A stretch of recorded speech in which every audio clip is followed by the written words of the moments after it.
Hi friends, welcome back to Rekha ఆర్జ్ YouTube channel. ఈరోజు వ్లాగ్లో అయితే నేను మా ఫ్రెండ్స్ని కలవబోతున్నాను. ఆఫ్టర్ 3 ఇయర్స్ తర్వాత రమ్య బేబీని చూడడానికి అయితే మేము ముగ్గురు వెళ్తున్నాము.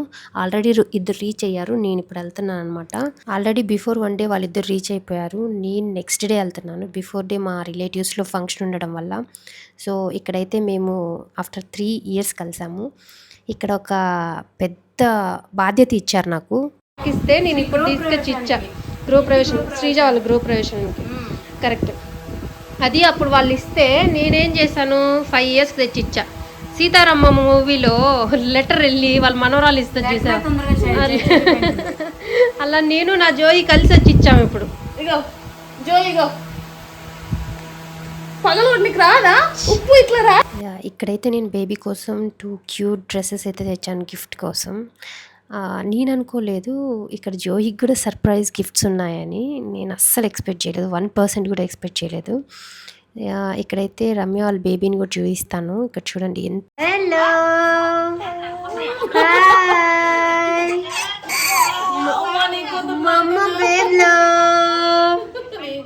హాయ్ మంచి. Hello hi hi. హైఫై ఇస్తావా? High five Mansi. Hello Mansi baby. Hello hello hi hi. మేము వచ్చామని మా ఫ్రెండ్ ఏం చేస్తున్నారు రమ్మి? Broccoli fry. బ్రోకలీ అంట. నెక్స్ట్ అది బ్రోకలీ ఇక్కడ ఉంది బ్రోకలీ. ఈ ప్లాన్స్ ఏంటి, ఏం చేయాలనుకుంటావు? Chilli chicken. వా. Tomato rice.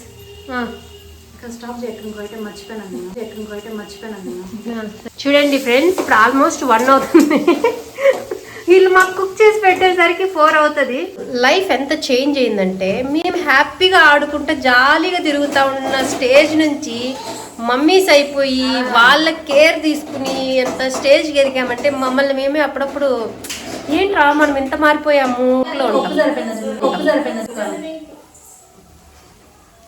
అంతా మమ్మీస్ అయ్యి ఇట్లా స్ట్రగుల్స్ అవుతుంటే ఆమె రాజీ మహారాణి గారు బాగా ఎంజాయ్ చేస్తుంది. అసలు ఈ ఫేస్కి ఎప్పుడు వస్తుందా అని కొంచెం కుళ్ళుగా ఉంది నాకు. మేమేందిరా, ఒకరికి వంటలేందిరా, ఒకరికి ఫీడింగ్ ఏందిరా, ఒకరికి కేరింగ్ ఏందిరా, అసలు అన్నిటికంటే ఏంటంటే బేబీని కేర్ చేయడం, వాళ్ళని పెంచడం. ఇప్పుడు ఆ ఫేజ్లో ఉన్నాము. అసలు అర్థం కావట్లేదు ఏ స్టేజ్ నుంచి ఏ స్టేజ్కి వెళ్ళిపోయాము. ఏమంత ఫ్రీగా ఉంటే నాకు నచ్చట్లా, ఇంత హ్యాపీగా ఇంత ఫ్రీగా ఉంటే నచ్చట్లా. త్వరగా పెళ్లి చేస్తారా? బ్రొకోలీ అంట, స్వీట్ కార్న్ ఫ్రై అంటారు. 2 కలిపి చేస్తావా? లేసి కలుపుద్దంట. రమ్మి హాస్టల్లో ఇట్లే కదా మనం నైట్లో 1 గంటకి అట్లా శ్రీజకి వంట మాస్టర్ అనమాట. రాజీతో చాలా సార్లు గడిగినా, రమ్మితో కూడా చాలా సార్లు గడిగినా. నేను సామాన్ శ్రీజ షెఫ్. చికెన్ చికెన్ గోంగూర చికెన్ బాగా చేస్తుంది. అప్పటి దగ్గర జయించింటేనేమే నేను అదే అనుకున్నా.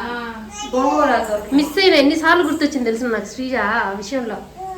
ఫస్ట్ రెడీ అయిన రెసిపీ ఏమో బ్రోకలీ ఫ్రైయే, కాకపోతే దాన్ని అందరూ మర్చిపోయారు. దాన్ని అట్లే తినడం కూడా మర్చిపోయారు. అంటే పక్కనే పెట్టుకొని దాని గురించి చికెన్ ఉండేపాటికి అందరూ చికెన్ తిన్నారు, బ్రోకలీ సైడ్ ఎవరు వెళ్ళలేదు. అసలు రమ్యకి నాన్ వెజ్ కాంబినేషన్లో బ్రోకలీ ఎందుకు చేయాలనిపించిందో నాకు అర్థం కాలేదు. అంటే వాటి టేస్ట్ ఎక్కువ తినే వాళ్ళు ఇష్టపడతారు. నెక్స్ట్ టమాటో రైస్ అయితే రమ్య వాళ్ళ కజిన్ ఇంకా నేను ఇద్దరు షేర్ చేసుకొని చేసాము. ఫైనల్గా అయితే బాగానే వచ్చింది. కొంచెం కారం ఎక్కువైపోయింది. మేము ఎక్కువ క్వాంటిటీ అనుకున్నాం, తక్కువ క్వాంటిటీ అయ్యేపాటికి కారం ఎక్కువైపోయింది కొంచెం. పర్లేదు, తినేయగలుగుతాము. నెక్స్ట్ ఏంటంటే రాజీ అయితే పిల్లల్ని చూసుకోవడం. నెక్స్ట్ శ్రీజ అయితే చికెన్ చేసింది. రమ్మి బ్రోకలీ చెప్పాను. మాకు ఆల్మోస్ట్ 3:30 3:40కి అయితే ఫుడ్ దొరికింది. చెప్పాలంటే నేను అనుకోని సర్ప్రైజ్ అన్నాను కదా జోహి కోసం. ఇక్కడ మేము యాక్చువల్లీ ఫొటోస్ దిగుదామని ప్లాన్ చేసుకుంటున్నాము. జోహి డ్రెస్ పాడైపోయిందని డ్రెస్ చేంజ్ చేస్తుంటే ఓకే నేను ఇంకేదో నార్మల్ తెద్దాం అనుకుంటుంటే ఫొటోస్ దిగుదామని వీళ్ళు ఆల్రెడీ ప్లాన్ చేసుకున్నారు కాబట్టి జోహికి అప్పుడే గిఫ్ట్ ఇచ్చేశారు. ఆ డ్రెస్ వేసేసాను జోహికి. సో, ఇక్కడ రమ్యకి వీళ్ళు తెచ్చిన సారంటారా? ఇంకేమంటారో తెలీదు. గిఫ్ట్స్ అయితే ఇస్తున్నారు. ఒక్కొక్కటి బేబీ కోసం చాలానే తెచ్చారు. అలాగే బేబీకి పట్టీలు తెచ్చారు. రమ్యకి శారీ ఇంకా అన్నీ ఇచ్చారు. యాక్చువల్లీ వీళ్ళిద్దరు చాలా లాంగ్ నుంచి వచ్చారు కాబట్టి 1 డే బిఫోర్ వచ్చారు. నేను ఆ రోజే వెళ్ళి ఆ రోజే రిటర్న్ కాబట్టి కొంచెం హడావిడి అనిపించింది. నాకే అనిపించింది. అంత టైం స్పెండ్ చేయలేకపోయాను. అందులోను జోహి ఒక్క చోటు ఉండదు. ప్రశాంతంగా కూర్చొని మాట్లాడడానికి కూడా అంత అనిపించలేదు. బట్ ఏదో దొరికిన టైం అంతా యూజ్ చేసుకున్నాము.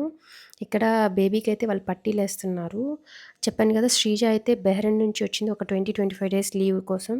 నెక్స్ట్ రాజీ అయితే హైదరాబాద్ నుంచి వచ్చింది. వీళ్ళిద్దరు 1 డే బిఫోర్ వచ్చేసారు కాబట్టి బాగా ఆడుకున్నారు. ఇది మాత్రం ఒప్పుకుంటానబ్బా, ఫ్రెండ్స్ గెట్ టుగెదర్ ప్లాన్ చేస్తే అస్సలు సెట్ అవ్వదు. అసలు సక్సెస్ కూడా అవ్వదు. అన్‌ప్లాన్డ్‌గా సెట్ చేసినవి అయితే సక్సెస్‌ఫుల్ అవుతాయి. ఇందులో మేము అసలు ఏ రోజు ఎవరు ప్లాన్ చేసుకోలేదు. ఇలా మేము వస్తున్నాం, నువ్వు వస్తున్నావా అంటే మీరు వచ్చినప్పుడు వస్తలే అనుకున్నాను. కుదిరింది, వెళ్ళిపోయాను అంతే. అందరికి ఒకసారిగా సెట్ అయిపోయింది. ఇక్కడ చూస్తే జోహి ఏంట్రా ఈ అక్క పట్టీలిచ్చి మళ్ళీ లాక్కుంటుంది పాప దగ్గర నుంచి అనుకుంటా. ఇక్కడ శ్రీజ అయితే అమలాపురం నుంచి తెచ్చిన పూతరేకులు, అలాగే స్వీట్స్ అయితే తెచ్చింది అక్కడ నుంచి స్పెషల్. అలాగే పాలకోవ కూడా తెచ్చింది. అందరూ బాగా షేర్ చేసుకొని తిన్నాము.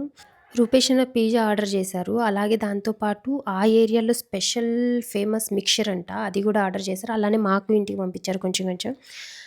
చాలా హ్యాపీ అనిపించింది. నాకు తెలియకుండానే నా బ్యాగ్‌లో పెట్టేశారు. ఎందుకంటే బిఫోర్ నన్ను అడిగారు తీసుకెళ్ళు అంటే నాకు వద్దు అని చెప్పాను. సో, వాళ్ళు నాకు తెలియకుండా పెట్టేశారు. ఇంటికొస్తే సర్ప్రైజ్ అనిపించింది. సెకండ్ సర్ప్రైజ్ ఏంటంటే, మేము ఆ టైంకి రమ్య శ్రీమంతానికి లేకపోయినా మా కోసం గిఫ్ట్స్ ఎత్తిపెట్టి పెట్టారు. చాలా బాగా అనిపించింది అలా ఇచ్చేపాటికి. సో, ఇదైతే రమ్య గిఫ్ట్ చేసింది. ఇప్పుడు జోహి వేసుకున్న డ్రెస్ అయితే శ్రీజ ఇంకా రాజీ గిఫ్ట్ చేశారు. థ్యాంక్ యూ అత్తలు. జోహి వాళ్ళిద్దరికైతే బాగా ఎక్సర్సైజ్‌లు అయితే ఇచ్చింది.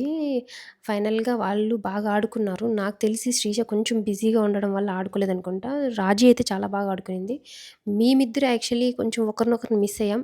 రమ్య, నేను సేమ్ మెంటల్ డిసార్డర్స్ లాగా ఉంటాము. నా మైండ్ సెట్ ఎలా ఉంటుందో అలానే ఉంటుంది రమ్యది కూడా. కొంచెం ఎవరు లోలో ఉన్నా ఒకరికొకరికి షేర్ చేసుకొని సెట్ చేసుకుంటామనమాట. నా మైండ్ ఇలా ఆలోచిస్తుంది, నీకెలా అనిపిస్తుంది అని.